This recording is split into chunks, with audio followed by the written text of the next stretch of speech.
upstairs, and this is this week. We're actually getting ready with the scaffolding to prep and put up some walls to cover this out. So this may be one of the last times you get to see the unfinished attic. So there it is. It's actually quite pretty and interesting. Yeah, I wish we could do this room, but that's okay. Francis will be working on making this beam look pretty, and then that's the downstairs front door. Downstairs in the hall bathroom area, we're excited to have a floor.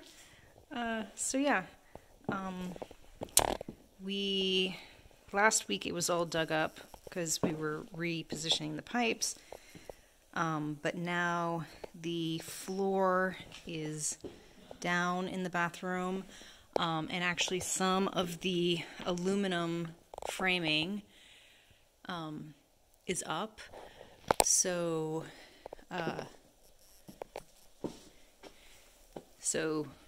this is the aluminum framing, and then here's the gap where insulation will be.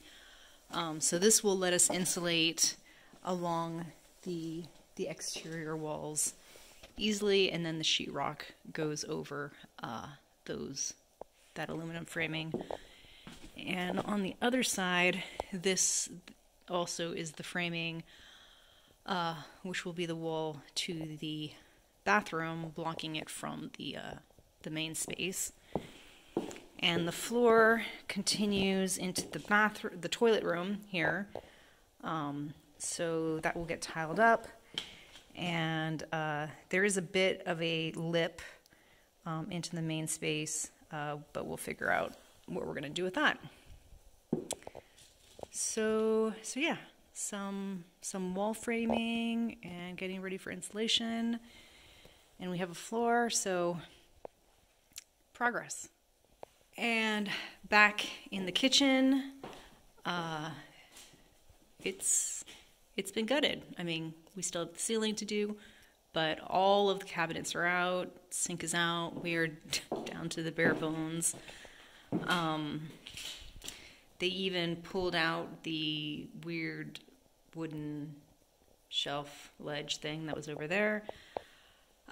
Similar to the bathroom, our intent is to go ahead and insulate these exterior walls, and the kitchen, the new wall of the kitchen will go here, and this back area will be the pantry,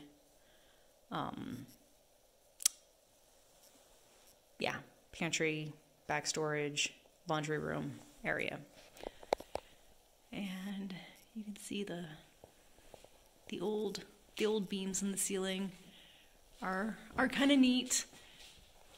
I wish we could keep those, but they're gonna get covered up again. So it's too bad, but yeah, we don't want to spend an arm and a leg heating and cooling this place. So insulation it is.